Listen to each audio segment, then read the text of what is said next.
Azad Kashmir assembly نے نئے قائد ایوان کا انتخاب کر لیا. فیصل ممتاز راٹھور نئے قائد ایوان بن گئے. چودھری انوار الحق کے خلاف تحریک عدم اعتماد کامیاب. فیصل ممتاز راٹھور کے حق میں 36 اور مخالفت میں 2 ووٹ آئے. فیصل راٹھور ریاست آزاد کشمیر کے 16ویں وزیر اعظم ہیں. چودھری انوار الحق کا کہنا تھا پرامن انتقال اقتدار کے لیے اپنا کردار ادا کیا، اب اپوزیشن میں اپنا کردار نبھائیں گے.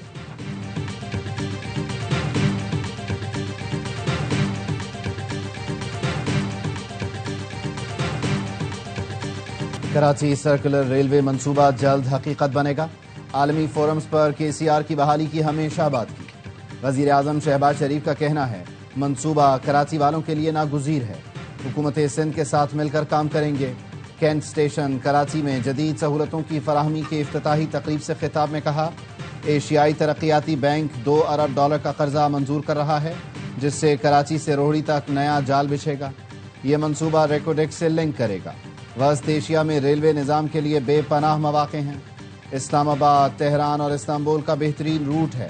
اسے بحال کریں گے تو معیشت کو 4 چاند لگیں گے. وزیر اعظم نے کراچی کینٹ اسٹیشن اپ گریڈیشن، مسافروں کے لیے جدید لاؤنج اور نئی شالیمار ایکسپریس کا افتتاح کیا. وزیر اعظم نے شالیمار ایکسپریس کا جائزہ بھی لیا.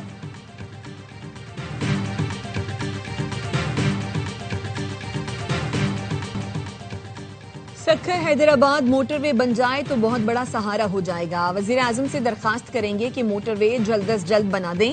وزیر اعلیٰ سندھ مراد علی شاہ کا تقریب سے خطاب میں مطالبہ. کہا کراچی سرکولر ریلوے بحال ہونی چاہیے. کراچی جیسے شہر میں ماس ٹرانزٹ سسٹم ہونا چاہیے. وزیر ریلوے حنیف عباسی نے خطاب میں کہا کراچی کے دیگر اسٹیشنز پر بھی جلد کام شروع کریں گے. 150 سال بعد روہڑی جنکشن اپ گریڈ کرنے جا رہے ہیں.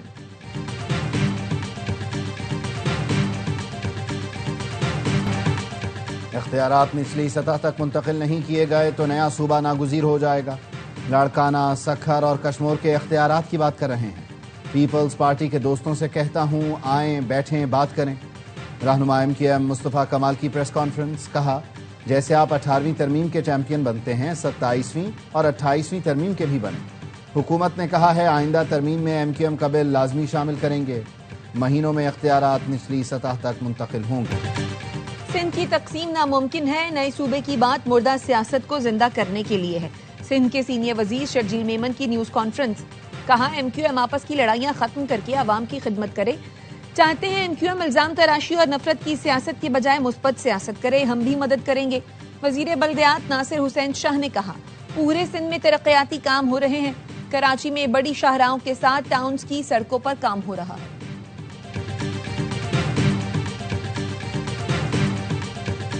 انسانیت کی مجرم حسینہ کو سزائے موت دی جائے. بنگلہ دیش کی سابق وزیر اعظم شیخ حسینہ واجد انسانیت کے خلاف جرائم کی مرتکب قرار. عدالت نے سزائے موت کا حکم دے دیا. بنگلہ دیش کے انٹرنیشنل کرائم ٹریبیونل نے سابق وزیر داخلہ اسد الزما کمال کو بھی سزائے موت سنائی. عوامی لیگ کی سیاسی سرگرمیوں پر پابندی برقرار. IG پولیس چودھری عبداللہ مامون شریک جرم قرار. سرکاری گواہ بننے پر 5 سال قید. ٹریبیونل نے فیصلے میں لکھا شیخ حسینہ واجد نے لوگوں کو پھانسی چڑھانے کا حکم دیا. ان کے حکم پر طلباء کو قتل کیا گیا. حسینہ واجد نے اپنے خلاف فیصلوں کو جانبدار اور سیاسی قرار دیا. بھارت سے جاری بیان میں کہا سزائے موت ایسے ٹریبیونل نے سنائی جو غیر منتخب حکومت کی زیر قیادت قائم کیا گیا. عالمی عدالت میں شفاف اور منصفانہ ٹریبیونل میں مخالفین کا سامنا کرنے کے لیے تیار ہوں. بنگلہ دیش نے بھارت سے شیخ حسینہ واجد کی حوالگی کا مطالبہ کر دیا. سابق وزیر داخلہ اسد الزمان کمال کو بھی حوالے کرنے کا مطالبہ. بنگلہ دیشی وزارت خارجہ کا کہنا ہے مجرموں کو پناہ دینا بھارت کا غیر دوستانہ اقدام ہے. مجرموں کو پناہ دینا انصاف کی بے توقیری ہے.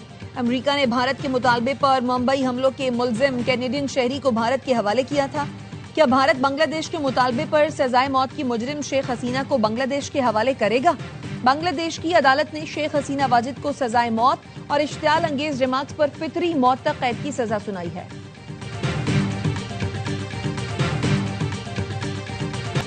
آئندہ الیکشن بنگلہ دیش کو محفوظ بنائے گا. بنگلہ دیش کی عبوری حکومت کے سربراہ ڈاکٹر محمد یونس کا کہنا ہے آزاد قوم کے طور پر زندہ رہنے کے لیے یہ جنگ جیتنی ہوگی. ناکامی کی گنجائش نہیں. الیکشن سے قوم کا جنم ہوگا. شیخ حسینہ واجد کے بیٹے نے دھمکی دی عوامی لیگ سے پابندی نہ ہٹائی گئی تو فروری میں الیکشن نہیں ہونے دیں گے۔ شیخ حسینہ کے بیٹے سجیو واجد کی دھمکی، کہا احتجاج تشدد کی شکل اختیار کر سکتا ہے۔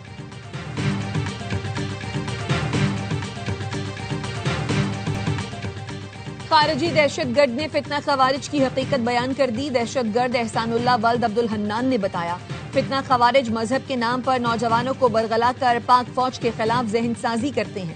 کمانڈر بدری، کمانڈر مشتاق، کمانڈر گرنیڈ اور اسلام الدین کے لیے 3 سال سہولت کاری کی۔ بختر بند گاڑی اور تتور میں پولیس اسٹیشن پر حملے سمیت مختلف کارروائیاں کی۔ پاک فوج کو بدنام کرنے والے خوارج خود کافر اور مرتد ہیں۔ جب انہیں دیکھا تو پتہ چلا پاکستانی فوج تو حقیقی مسلمان ہے۔ 5 وقت نماز پڑھتے دیکھا۔ نوجوانوں سے اپیل ہے پاک فوج کا ساتھ دیں تاکہ دہشت گردوں کا خاتمہ ہو سکے۔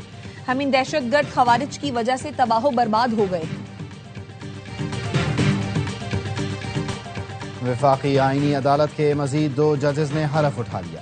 جسٹس روزی خان، جسٹس ارشد حسین شاہ سے چیف جسٹس آئینی عدالت امین الدین خان نے حلف لیا۔ وفاقی آئینی عدالت میں مقدمات کی سماعت کا باقاعدہ آغاز ہو گیا۔ عدالت نے پہلے فیصلے میں خیبر پختونخوا حکومت کی اپیل پر حکم امتناع دیتے ہوئے فریقین کو نوٹس جاری کر دیے۔ جسٹس حسن اظہر رضوی نے کہا، غریب مزدور کے پاس سیکیورٹی ڈپازٹ کے لیے اتنا پیسہ کہاں سے آئے گا؟ ایڈیشنل ایڈوکیٹ جنرل شاہ فیصل نے کہا، قانون یہ ہے کوئی نجی ادارہ مزدور کو کام سے نکالے گا تو واجبات ادا کرے گا۔ پشاور ہائی کورٹ نے نجی ادارے کی اپیل کے ساتھ سیکیورٹی ڈپازٹ کی شرط ختم کر دی ہے۔ آئینی عدالت نے وی سی کنگ ایڈورڈ یونیورسٹی تقرری کے خلاف ہائی کورٹ کا فیصلہ ختم کر دیا۔ کہا، موجودہ کیس دائر ہونے کے بعد 8 سال تک سپریم کورٹ میں مقرر نہیں ہوا۔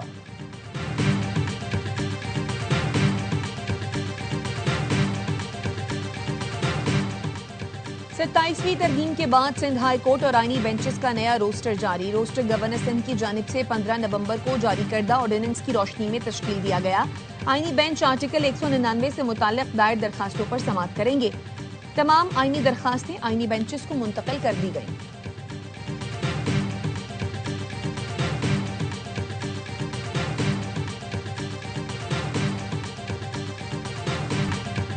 Pakistan I M F program اور ادارہ جاتی اصلاحات پر عمل درآمد کر رہا ہے۔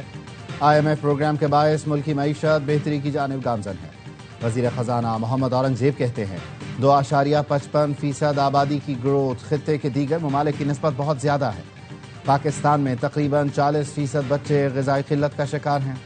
کلائمیٹ چینج کے باعث سیلاب اور خشک سالی جیسی آفات کا بھی سامنا ہے۔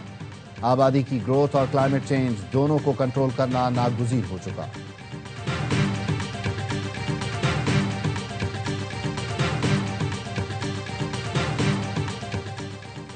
کرپشن کیس میں گرفتار سابق A D C R Sialkot Iqbal Sanghera کے فرار کا مقدمہ 4 پولیس اہلکاروں کے خلاف درج۔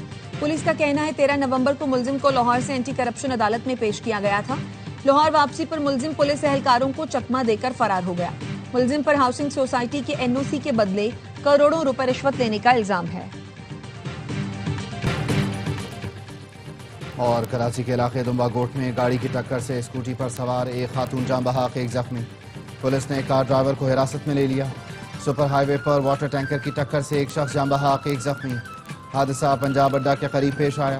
پولیس نے واٹر ٹینکر تحویل میں لے لیا۔ وزیر اعظم شہباز شریف کی سابق وزیر اعلیٰ سندھ مرحوم آفتاب شعبان میرانی کے گھر آمد، اہل خانہ سے تعزیت، مرحوم کی بلندی درجات کے لیے دعا کی۔ وفاقی وزراء اور وزیر اعلیٰ سندھ بھی ہمراہ تھے۔ وزیر اعظم پی پی رہنما عبدالقادر پٹیل کی رہائش گاہ بھی گئے، بیٹی کی شادی پر مبارکباد دی۔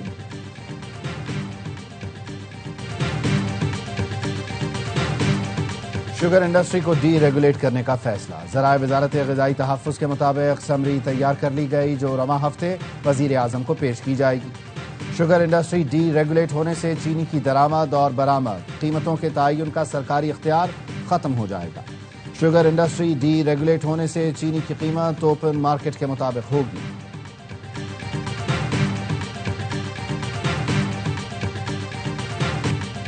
کینیڈین حکومت نے 23 نومبر کو خالستان ریفرنڈم کے انعقاد کی اجازت دے دی۔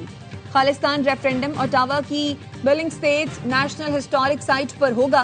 سکھ رہنما گرپتونت سنگھ پنو نے کہا، خالستان ریفرنڈم بھارتی پنجاب کو آزادی دلانے کا قانونی اور جمہوری عمل ہے۔ سکھ ووٹرز 23 نومبر کو بلنگ اسٹیٹ پہنچیں اور پرامن جمہوری انداز میں ووٹ ڈالیں۔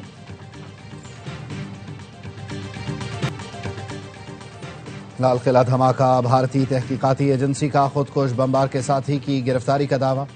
بھارتی تحقیقاتی ایجنسی کے مطابق عامر رشید علی کو دلی سے گرفتار کیا گیا۔ عامر رشید اور دیگر کی گرفتاری کی خبر گودی میڈیا 11 نومبر کو چلا چکا ہے۔ دھماکے میں استعمال کار عامر رشید کے نام پر رجسٹرڈ تھی، NIA کا دعویٰ۔ 11 نومبر کو گرفتار شخص کی 16 نومبر کو گرفتاری، کیا کوئی نئی سازش ہے؟ پہلے سے گرفتار شخص کی دوبارہ گرفتاری کو بریک تھرو آخر کیوں کہا جا رہا ہے؟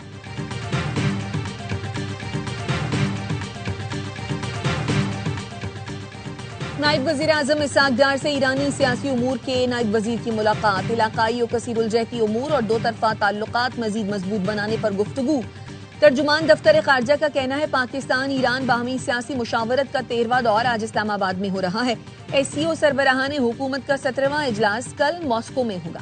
نائب وزیر اعظم اسحاق ڈار پاکستان کی نمائندگی کریں گے، علاقائی اور عالمی امور پر پاکستان کا موقف پیش کریں گے۔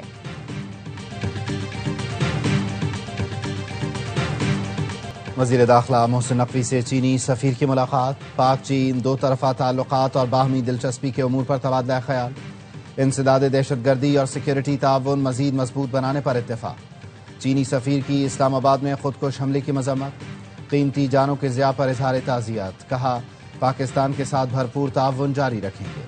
محسن نقوی نے کہا پاکستان دہشت گردی سے سب سے زیادہ متاثر ملک ہے، چین پاکستان کا وہ بااعتماد دوست ہے جس نے ہر مشکل وقت میں ساتھ دیا۔ پاک چین تعلقات باہمی اعتماد اور احترام پر مبنی ہیں۔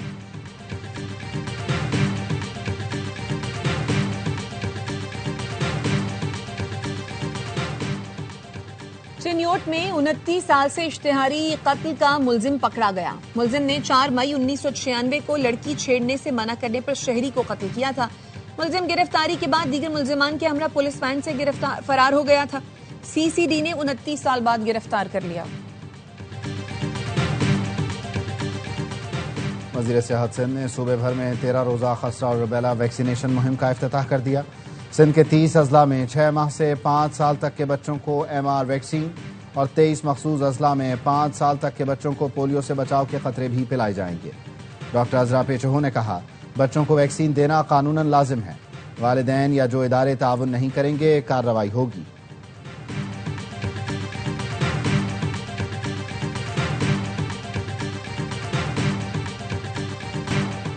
جنوبی غزہ میں اسرائیلی فورسز کے حملوں میں مزید 3 فلسطینی شہید، متعدد زخمی۔ اسرائیلی ہیلی کاپٹروں نے رفح کے شمالی علاقوں پر بمباری کی۔ عرب میڈیا کے مطابق اسرائیل نے خیمے اور دیگر امدادی سامان کی غزہ میں ترسیل پھر روک دی۔ ٹرمپ کے امن منصوبے کے تحت غزہ میں بین الاقوامی فوج کی تعیناتی کے لیے سلامتی کونسل میں امریکی قرارداد پر ووٹنگ آج ہوگی۔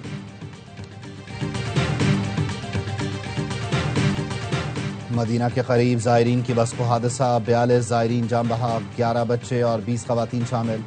18 افراد کا تعلق حیدرآباد دکن سے تھا۔ زائرین کی بس ڈیزل کے ٹینکر سے ٹکرائی تھی۔ پاکستان کی ہوم گراؤنڈ پر فتوحات، شری لنکا کے خلاف ون ڈے سیریز میں کلین سویپ۔ گرین شرٹس نے تیسرا مارکا 6 وکٹ سے اپنے نام کیا۔ 212 رنز کا ہدف آسانی سے 4 وکٹ پر پورا کیا۔ محمد رضوان اور فخر زمان کی نصف سنچریاں۔ شاندار بولنگ پر محمد وسیم جونیئر میچ کے ہیرو قرار۔ 3 میچوں میں 9 وکٹیں لینے والے Haris Rauf player of the series award لے اڑے۔ 3 ملکی T20 سیریز کل سے شروع ہوگی۔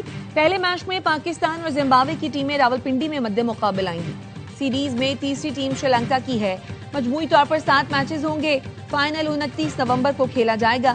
سیریز کے تمام میچ دیکھیے اسپورٹس پر براہ راست۔ بابر اور رضوان کی سری لنکا کے خلاف ون ڈے سیریز یادگار بن گئی۔ بابر نے 20 سینچریز کا سعید انور کا ریکارڈ برابر کرنے اور محمد رضوان نے ون ڈے میچز کی سینچری مکمل ہونے پر کیک کاٹا۔ کھلاڑیوں کے ساتھ بھرپور جشن منایا۔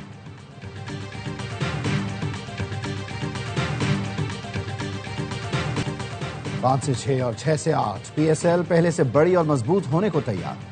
کراچی، لاہور، کوئٹہ، پشاور، اسلام آباد اور ملتان کے علاوہ 2 مزید شہروں کو نمائندگی ملے گی۔ فیصل آباد، گلگت، حیدرآباد، راولپنڈی، سیالکوٹ اور مظفر آباد دوڑ میں شامل۔ پی سی بی نے پاک سری لنکا تیسرے ون ڈے میں پاکستان کے سب سے بڑے کرکٹ میلے کا نیا پرومو جاری کر دیا۔